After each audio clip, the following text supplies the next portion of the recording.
Welcome to Test Room, your go-to hub for professional knowledge sharing.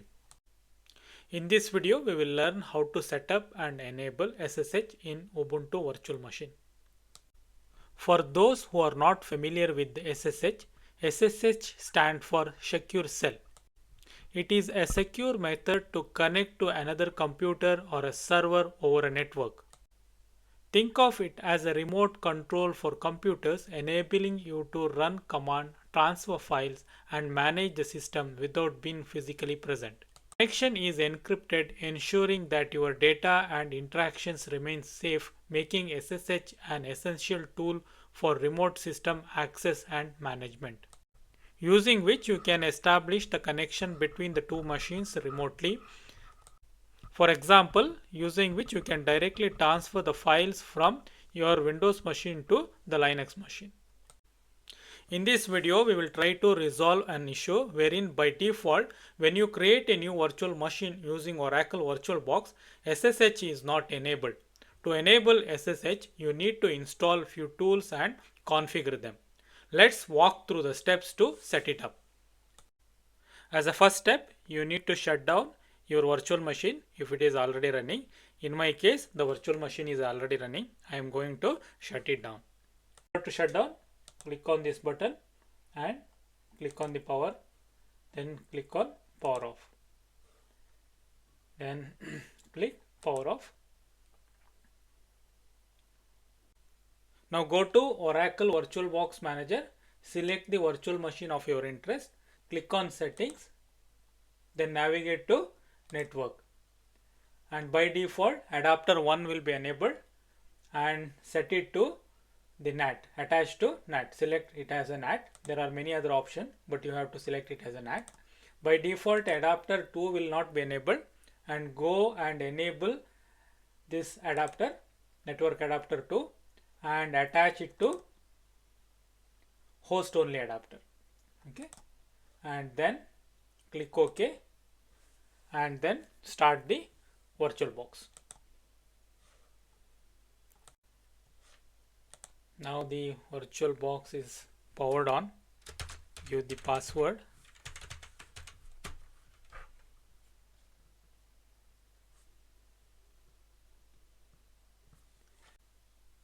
Now click on the power button, and under which you can see the network connection, and expand it and go to the settings. And once you go to setting, you should see the two Ethernet adapters to be connected. So that is what we enabled. Earlier it was only one. Now we enabled the second adapter as well. Go to the second adapter, and here under the detail you should see an IP address. Okay, so this ensures that our adapter is enabled.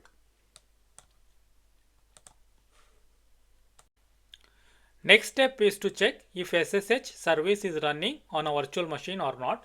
In order to do, we'll have to go to terminal, and then you will have to type a command. All these command list I will be putting into our description. So you'll have to run a command systemctl status SSH. It is asking for the password, and you see SSH service could not be found. That means that OpenSSH servers are not installed and enabled on this machine. So what we have to do, we have to install the OpenSSH server. The command for that is, first you need to update the package.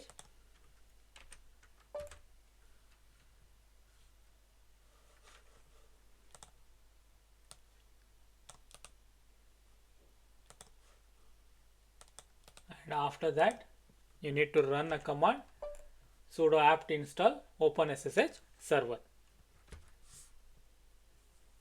Give sy.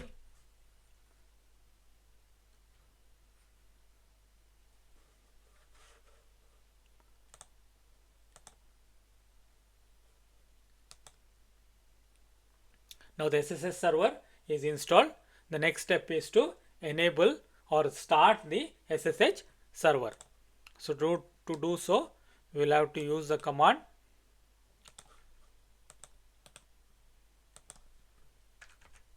SSH start SSH. Okay, sudo systemctl start SSH.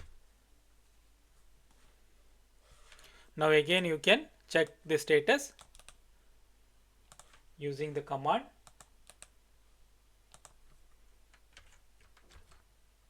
and you see the SSH is active and it is currently running. In this way, basically we can make the SSH service running on Oracle Virtual Machine. The next step is to create the SSH keys for the virtual machine. For this we have to use SSH keygen command. The command is SSH keygen of type RSA, that is -t, and -b tells the number of bytes, length of your key, and then you will have to give your email ID. Okay, so let us execute this command.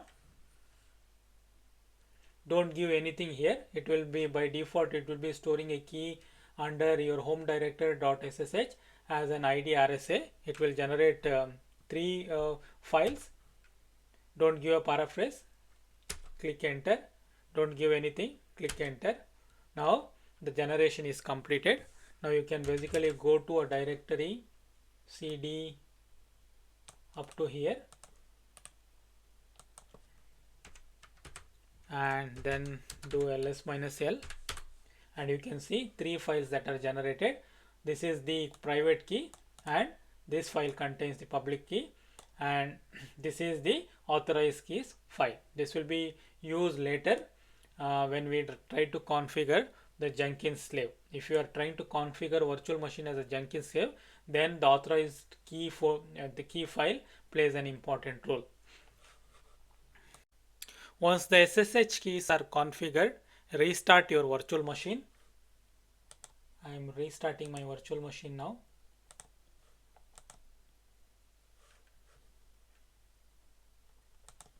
Then bring the VirtualBox Manager and start it again. This will take some time. Give the password.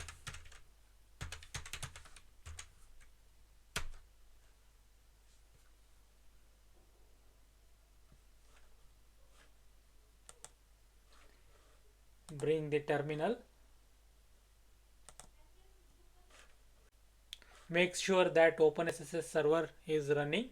So for that we will be using this command.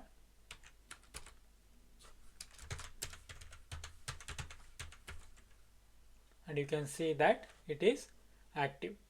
It's currently active. Now you can bring your command prompt.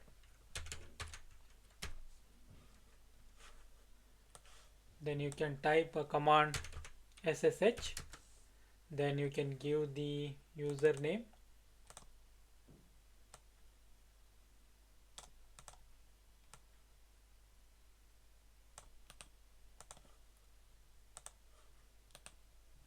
At the IP address. IP address is ifconfig.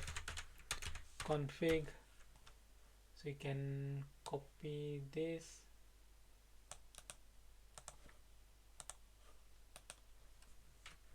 Now you should be successful. Let's hope. And you have to give the password here. So now you are able to establish the communication or a connection between your Windows machine to the Ubuntu virtual machine using SSH. Now using SSH you can run some commands on your virtual machine. Before running, we will try to understand what commands we are running. For example, I am trying to run a command as uname -a. This basically gives me the information about my my virtual machine, like kernel version and things like that. So the same command we will go and execute from our Windows machine. So using SSH, then what you have to do is, so you can copy this command and then paste here. At the end of the command, you need to pass the command that you want to execute on a Linux machine, that is Ubuntu virtual machine, that is uname -a. So it will make a connection to the virtual machine and trying to execute this command on virtual machine and returns you the result back. So put it as yes, ask for the password, and you see whatever the outcome that we got it here, the same outcome we are also getting here, right? So you can also give another command called pwd, which is the present working directory. You can also go and execute the same command from here. Then here you have to give command as pwd.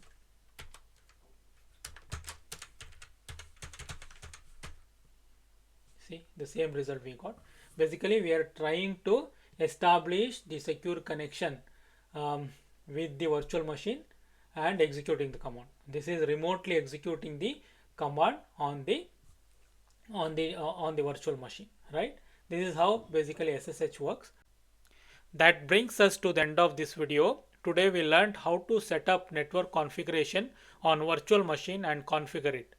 And we also learned how to enable SSH, allowing us to establish a secure connection from Windows system to Ubuntu Virtual Machine. I hope you enjoyed learning with me. If you find this video helpful, please support the channel by subscribing and turning on the notification so that you don't miss any new content. Stay tuned for more exciting videos, and thank you for watching.